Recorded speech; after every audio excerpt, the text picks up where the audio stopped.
Como é feito, de onde vem, a procedência, a origem, são informações cada vez mais necessárias. O consumidor está cada vez mais exigente e tem interesse em saber, conhecer a história daquilo que está consumindo.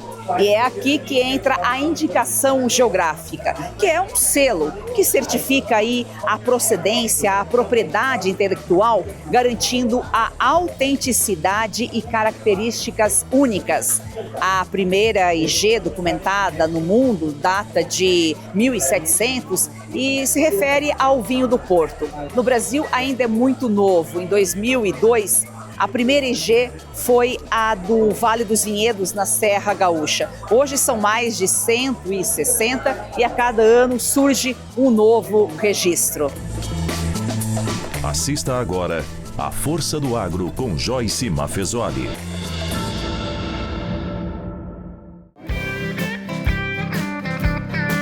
Diretamente de Gramado, hoje embarcamos na 4ª edição do Connection Terroir do Brasil. Comida, bebida, muita história. Feito com alma, a muitas mãos. Caparaó, dos piores aos melhores cafés, que mostra aí, né, o selo de origem, qualidade, não apenas com indicação geográfica, mas também com a denominação de origem. Explica como aconteceu essa mudança. Foi uma transformação que a gente acho que demorou um pouco para entender. Alguns produtores começaram a ganhar premiação. Quando o primeiro produtor ganhou a primeira colocação a nível nacional, a gente até falou, olha, nunca mais vai acontecer. Isso foi uma coincidência, foi alguma coisa aí, né, que talvez tenha até dado errado nas provas, porque a gente queria produzir bem, mas a gente ainda não tinha aquela certeza absoluta. Mas nisso as coisas foram se repetindo, né? Vários outros produtores também começaram a ganhar a premiação e nisso vieram também parcerias diferentes, né? Institutos acadêmicos, técnicos, tentando ajudar, apoiar a nossa produção, o nosso trabalho, e nisso a gente criou a associação. E eu acho que a gente pesquisou muito, tentou entender como que as outras regiões trabalham, como que é a produção de qualidade em todos os processos, tentamos entender, né, o mercado, como que é o comércio. E assim, eu acho que foi uma junção de muitas mãos e principalmente de acreditar que a gente poderia realmente alcançar algum lugar nesse mundo dos cafés. Uma coisa interessante, você falou aqui várias mãos. Quando as pessoas se unem, começou com um produtor premiado, aí veio outro, se juntaram, criaram aí cada um a sua característica, padronizaram, mas prova que a união faz a força e a competitividade é saudável e tem espaço para todos, né? Sim, existe muito trabalho de mutirão, se constroem terreiros, né, de secagem juntos. Existe a colheita, por exemplo, quando um produtor fica doente ou se acidenta, juntam outros produtores no final de semana e ajudam na colheita ou se não na adubação. Então eu acho que já tem assim dentro, né, de cada um esse senso de ajuda. Então trabalhar no coletivismo não foi muito complicado, né? Complicado acho que é tentar fazer com que todos os produtores entendam que é possível trabalhar com uma produção de qualidade melhor. Mas conforme eu falei, eu acho que não precisam todos entrar nessa mesma seara. Eu acho que alguns apontando e cada vez mais trazendo força para dentro da associação, né, tentando entender, tentando mostrar para o mundo essa organização e de forma profissional, né, cada vez mais aperfeiçoar tanto no produto café, mas também, né, de atender, né, agora a gente está com esse novo empreendimentos, né, turísticos, então agora eles estão treinando realmente no atendimento, na hospitalidade, no acolhimento, então são processos, né, que a gente está passando durante esse período.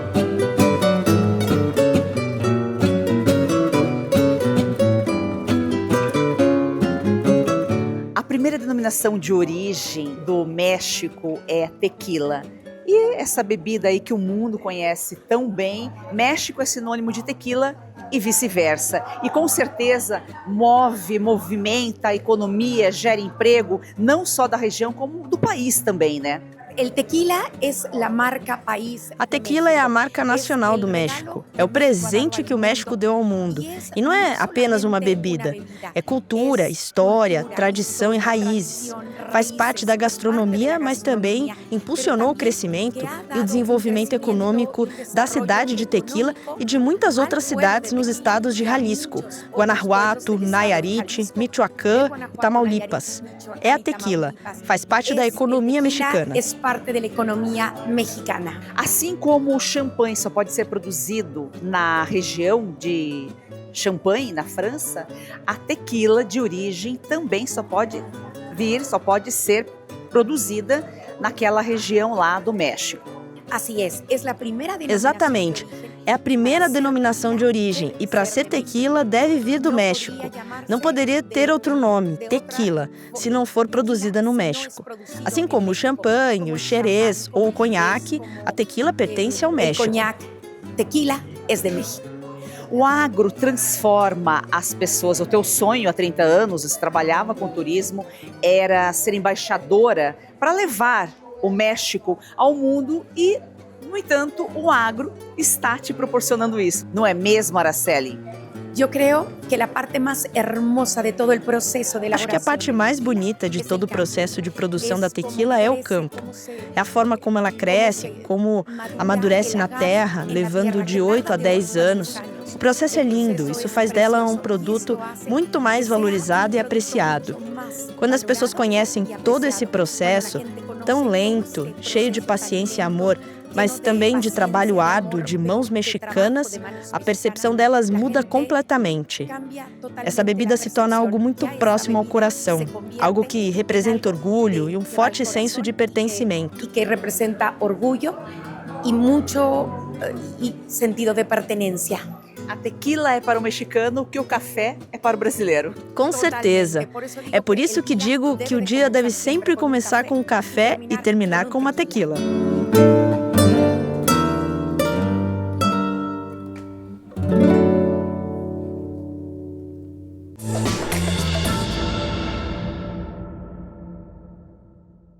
Agora nós vamos falar de Red Silver, as panelas que não precisam de óleo e trazem a facilidade e saúde para sua casa. Eu não sei se você sabe, mas aquele pouquinho de óleo na comida, a longo prazo, pode provocar, sim, ganho de peso, pressão alta e até doenças do coração. Mas com Red Silver, você cozinha sem óleo e nada gruda. Preste atenção nessas imagens. As panelas Red Silver são a solução para o seu dia a dia, porque fazem todo tipo de comida de uma forma mais saudável e sem usar nenhum tipo de óleo. Revestida com material antiaderente, ultra resistente que não gruda, promove um deslizar dos alimentos e não solta resíduos. São sofisticadas, leves, fortes e possuem um design elegante.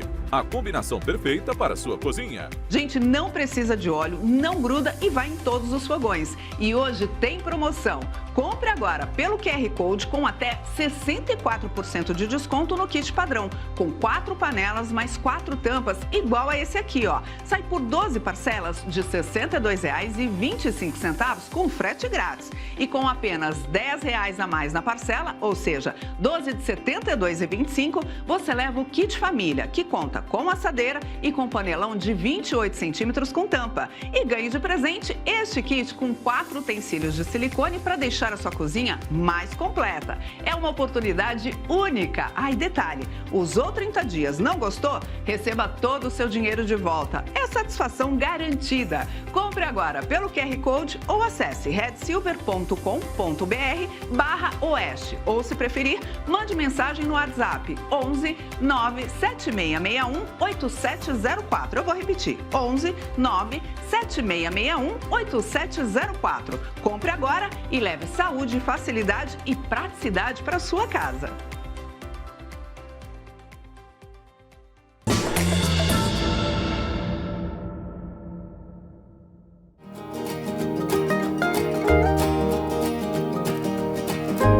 Nathan Carvalho, representando a Associação de Produtores de Café Norte Pioneiro do Paraná, indicação de procedência. Vocês estão aqui com 10 marcas, ou seja, 10 produtores, ou tem algum produtor aí com mais de uma marca?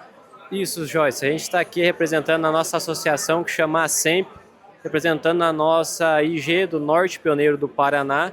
E hoje nós trouxemos 10 marcas de pequenos produtores de agricultura familiar, mas na nossa região, né, nós temos mais de 20 marcas. Hoje nós trouxemos algumas delas para mostrar o potencial dos cafés paranaenses, com vários aromas e atributos, características diferentes, essa origem do paranaense. Assim como a gente está degustando aqui esses cafés bem chocolatudo, com cafés aí com sabor de chocolate meio amargo, caramelo, nozes, né? São cafés bem frutados. O que influencia essas notas aí dos cafés de vocês lá? É o relevo, é o clima? Então, a gente está numa região lá do Norte Pioneiro do Paraná, que as terras são muito produtivas, né? E a altitude nossa lá também é uma altitude boa. Então, são terras que, como ela é bem produtiva, então dá uma granação boa no café. E essas notas, como se for o chocolate, o caramelo, quando você vai torrar o café, na torra, você já chupou o café na roça, ele já tem aquele docinho próprio do café, então não precisa de açúcar. Na hora da torra, ele carameliza. Nele caramelizar, ele acaba ficando doce o café na hora que você passa o café. João Vitor, especialista em cafés. Aqui nós temos o Ceará, passando por Espírito Santo, Minas, São Paulo, Paraná. Esses outros estados até são mais conhecidos pelos cafés especiais. Perfeito. Agora, Ceará é curioso, né? O Brasil é surpreendente. É isso aí. Eu acho que isso é um privilégio do nosso país, que eu digo que o Brasil é como se ele tivesse pequenos países dentro do nosso país continental, né? Então o Brasil ele consegue trazer essa realidade de diferentes lugares produzindo cafés com características distintas e excepcionais. O brasileiro acorda tomando café, tem aqueles que até dormem, conseguem dormir tomando café. Só que o café especial, aprender a degustar um bom café, ainda é novidade para o brasileiro, inclusive para o produtor. Tem produtor aí que levou anos para aprender a torra ideal do café, né? Para a gente chegar e começar a degustar café especial, tem que ter uma virada de chave. Sabe por quê? Porque senão a gente fala assim, puxa, esse café é muito diferente do que eu estou acostumado e é muito mais caro do que eu estou acostumado. Então a gente, às vezes, não enxerga o valor do café. Então quando a gente começa a degustar, começa a entender, e aí a gente começa a falar assim, esse café ele só não custa mais, ele tem mais valor. Porque para eu produzir esse café, o produtor tem que ser especialista, ele tem que separar esse café, processar, secar da forma perfeita, mandar para a gente torrar, extrair. Então tem todo esse caminho do café especial. Mas uma vez que a gente vê a importância e entende a diferença, aí nunca mais volta para trás. Eu brinco que o paladar ele não retrocede. Então uma vez que eu percebi, aí a gente vira a chave, né?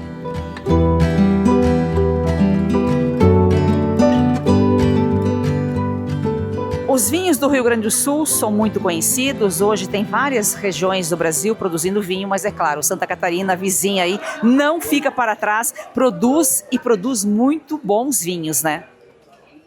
Sim, hoje a gente está aqui nessa amostra, né, de vinhos com vinhos da região de São Joaquim, da Serra Catarinense.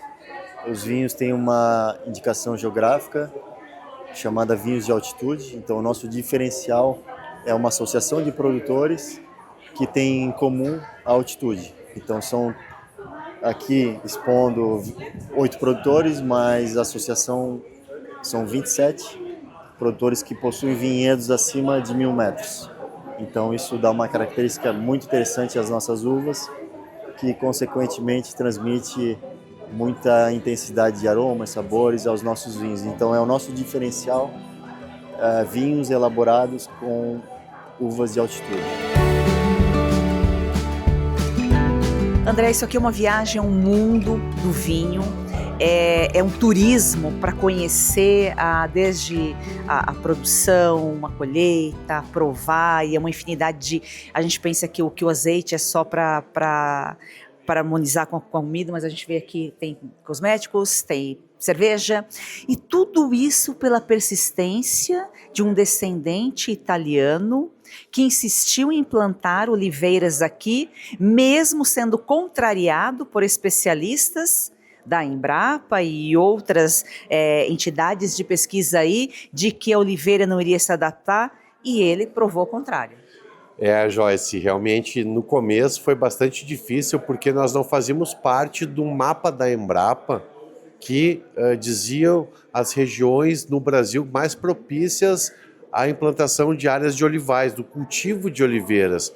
Então, era um desafio bem grande, né, a gente conseguir, de fato, plantar oliveiras na Serra Gaúcha, em razão do alto índice de umidade relativa do ar, que é um problema até hoje, né, em razão dos fungos e das enfermidades que geram, né, nas plantas. E vieram especialistas tanto de Portugal quanto da Itália que nos chamavam de louco. Meu pai, né, que foi a pessoa que realmente acreditou nesse projeto, que startou esse projeto, né. Na época a gente ficou bastante abatido com esse diagnóstico, né, estrangeiro, digamos assim, mas eu sempre gosto de ressaltar que um sonho, ele não pode ser nunca esquecido, mesmo que as pessoas não acreditem nele, como tu acredita.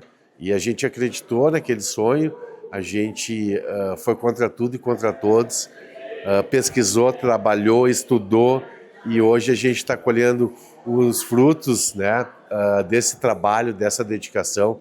E então hoje a gente está celebrando uma safra recorde, não só aqui no Olivas de Gramado, mas em todo o estado do Rio Grande do Sul. E vários prêmios internacionais, só esse ano já foram 3 dos maiores, mais importantes concursos de azeite do mundo, né? O Olivas de Gramado é um case de sucesso, uma cidade que mostra todo o seu potencial turístico, né? Que atrai mais de 8 milhões de turistas por ano, e nós conseguimos trazer um pouco desses visitantes, né? Uma parcela desses visitantes pro setor de olivoturismo, que é como a gente define essa visitação aos olivais, que tem uma ligação com o enoturismo também, a mesma pegada, né? Só que a diferença é que não são vinhos, são azeites. Então, cada vez mais, essa vertente turística está em evidência, não só aqui em Gramado, mas em outras regiões aqui do nosso estado, e também São Paulo, Minas, que tem alguns produtores que estão fazendo olivoturismo e que também são sucesso. Então, é muito gratificante hoje poder, né, estar recebendo até 250 mil turistas por ano aqui no Olivas de Gramado, e também, de uma certa forma, ajudando a educar o povo, né, os nossos visitantes, falando sobre a cultura do azeite e também divulgando o que a gente faz aqui na nossa propriedade, com muito carinho, com muito amor.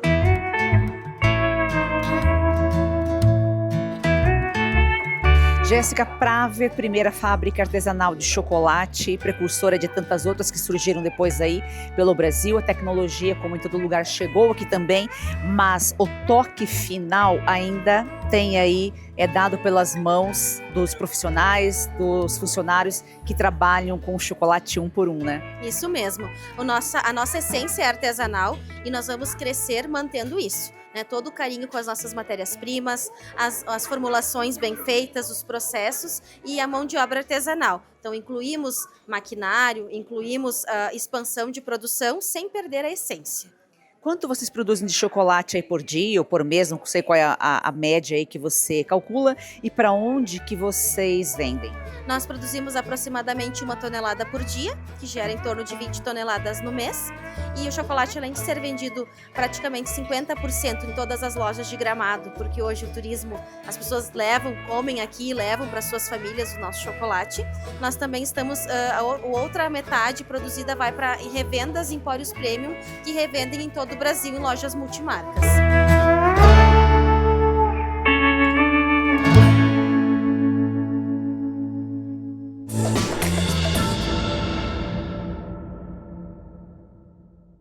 Para você que quer valorizar o seu capital, somos o Gen Capital da empresa Gemas Brilhantes e atuamos com ativos físicos.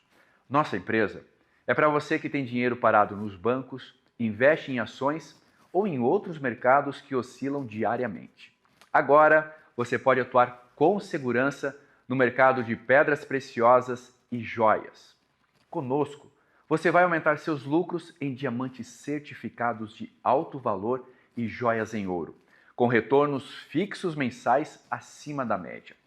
Entre em contato agora com a nossa central de atendimento pelo WhatsApp 0800 000 4998 ou escaneie o QR Code na tela e seja direcionado imediatamente.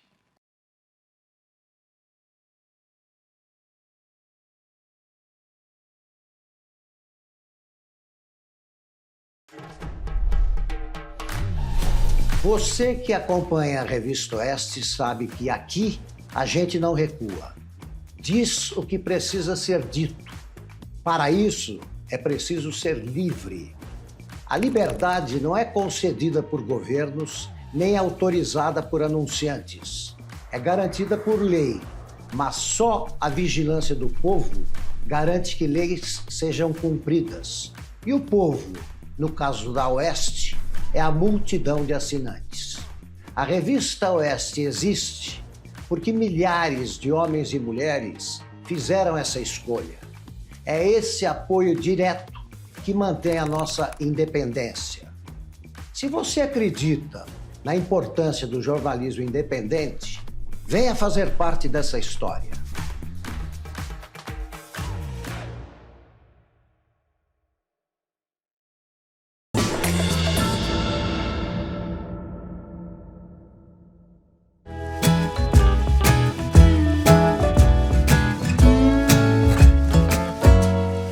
Eliezer, aqui um evento que fala de identidade, de origem, fala de turismo, mas tudo isso aqui é agro. E Gramado é uma cidade turística, mas a base dela é a agricultura.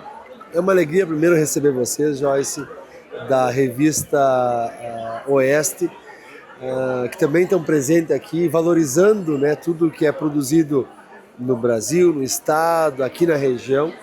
E quando a gente fala de identidade, de valorizar o trabalho que cada um faz, nas suas propriedades, aqui a gente não vê um produto, não vê um queijo, não vê um café, a gente enxerga todo o esforço, o trabalho que tem por trás. E nós aqui, enquanto Gramado, enquanto município, enquanto região, muitas vezes as pessoas não percebem, não têm esse entendimento do quão pujante é o nosso interior.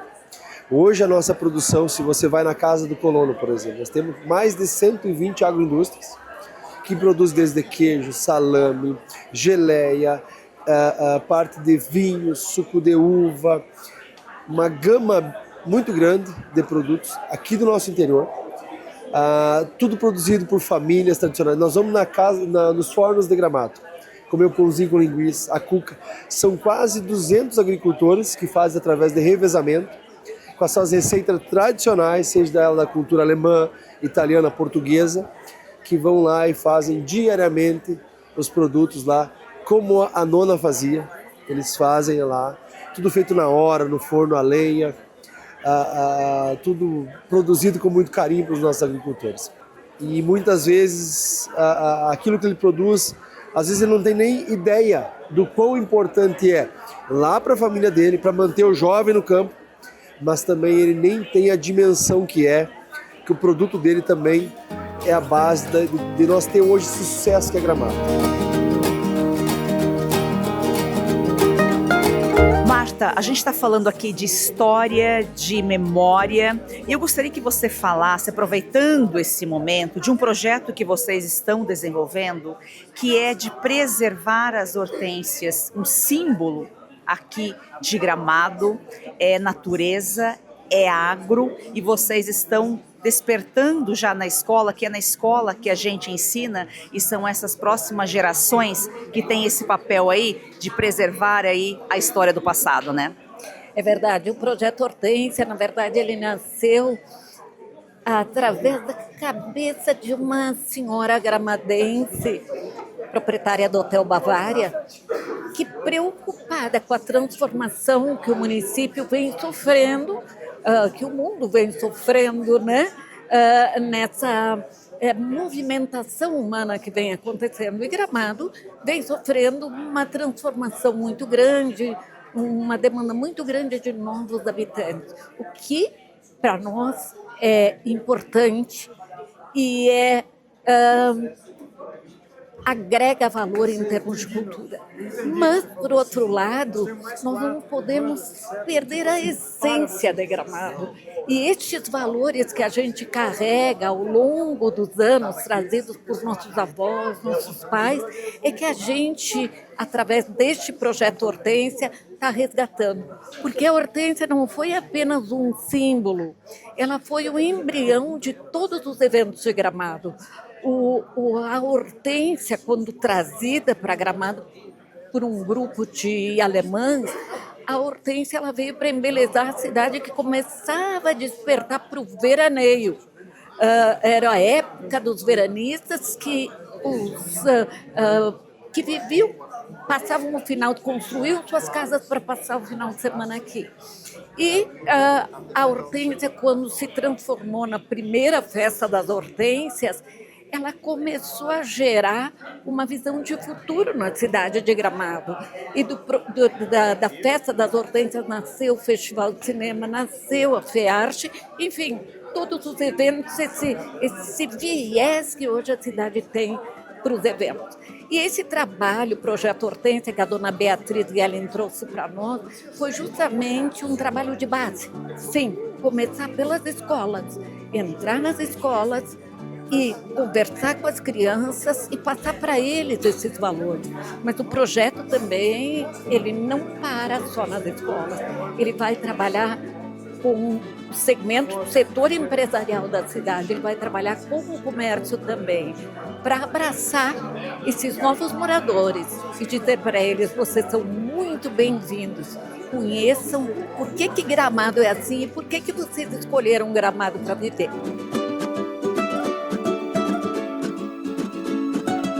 Atrás de um produto, atrás de uma comida, de uma bebida, existe gente, existe mão, existe um ser humano fazendo, e é essa história, essa memória que a gente tem que preservar, né? Isso é o mais importante, né? Quando a gente fala em indicação geográfica, é justamente sobre isso. A gente entender que aquele território reconhecido, certificado, ele tem um saber fazer único. Existe uma reputação, existe uma proteção diferenciada para algo que é feito lá, geracional.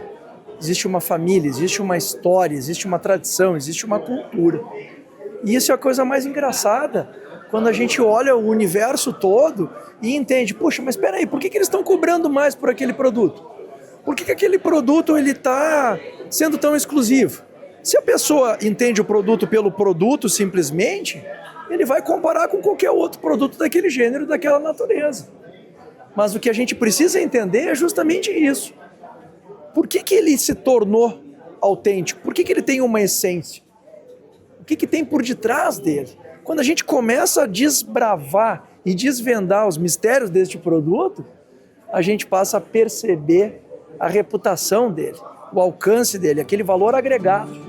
E aí a gente compreende o seu valor e a sua grande dimensão.